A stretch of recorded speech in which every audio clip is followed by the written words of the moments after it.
Je l'avais jamais vu. Tout ce que j'avais vu, enfin, ce qui m'en restait, c'était des sortes de souvenirs un peu obscurs de l'enfance.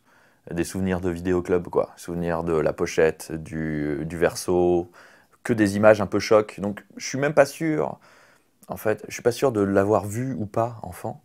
Mais ça faisait partie d'une sorte de sensibilité toujours liée à l'enfance, quoi, c'est sûr. Je sais pas en quelle année est sorti l'original, ça doit être 80, ouais, bon, bah, donc j'étais quand même très jeune, j'avais 2 ans. Mais le temps que ça sorte en cassette après, j'imagine qu'en gros, c'est un disque à traîner.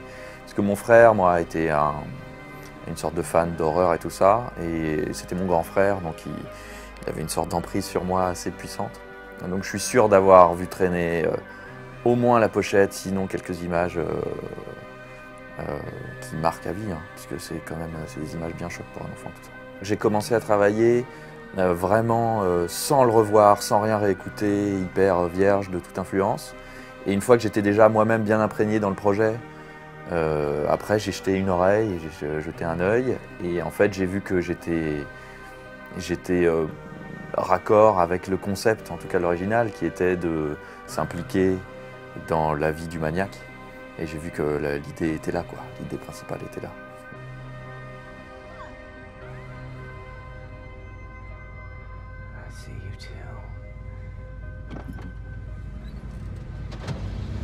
En gros, le fait d'être dans sa tête, ça implique forcément que tu es tout le temps de son point de vue, dans sa sensibilité. Donc c'est ça qui a impliqué tout de suite de faire une musique, plus qu'une musique d'horreur, mais plus une musique sentimentale, extrêmement affectée. Et comment dire, une musique extrêmement subjective, quoi. Donc toujours de son côté à lui, donc de la tristesse, de la paranoïa, de l'angoisse, de ces trucs-là. Et non pas une musique du point de vue des victimes, donc pas vraiment de stress, pas vraiment de souffrance, mais plus, enfin, des souffrances de son côté à lui. Le fait que ce soit en subjectif, en fait, ça implique des plans, des séquences assez longues d'un point de vue montage. Et donc ça fait que là où un film traditionnel est souvent plus séquencé, c'est monté un peu dans tous les sens, c'est hyper violent, on passe d'un plan, champ contre champ, je sais pas quoi, ensuite on arrive, tac tac, plus d'action.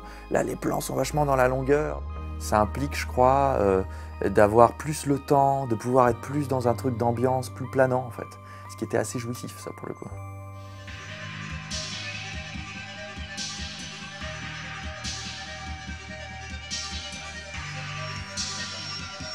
Bah, l'idée, c'était d'essayer d'éviter, dans les scènes d'action, de faire du Hans Zimmer, donc essayer d'éviter d'avoir des percussions et des trucs comme ça, et d'éviter, dans les moments de tristesse, que ce soit des violons. Enfin, en fait, c'est toujours, pour tous les films, c'est le cas, hein, essayer d'être au cœur du sujet et de... Moi, j'essaye toujours d'être le plus émotionnel possible. Donc là, je me suis focalisé là-dessus, essayer d'être au cœur du traumatisme du héros.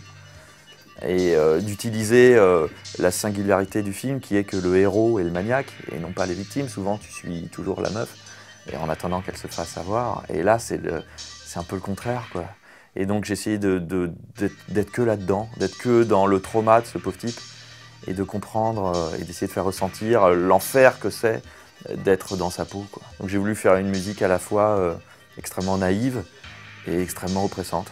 Moi, l'idée que l'enfance est le cœur des traumas et que l'enfance peut être horrible, je trouve que c'est un sujet assez intéressant et que j'aime bien l'idée de traiter le thème de l'enfance d'une façon dure, quoi. Plus tu as de contraintes, plus c'est facile de travailler.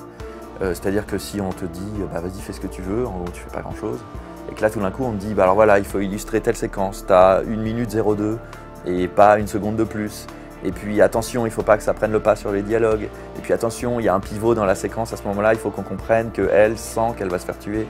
En gros, plus on t'impose des choses, plus tu as des cadres. Et en fait, plus c'est jouissif d'essayer de respecter toutes les règles et d'amener ta mélodie et ton émotion, mais tout en restant bien cadré et en suivant les flèches. Ça, c'est un travail assez jouissif en fait. La collaboration aussi avec Baxter, travailler avec le monteur, c'est quelque chose d'extrêmement jouissif aussi parce qu'il y a une sorte de... C'est comme si on t'imposait des règles du jeu extrêmement précises et très jouissives. Moi je trouve que c'est au contraire beaucoup de liberté. Voilà. Plus il y a de contraintes, plus je suis content.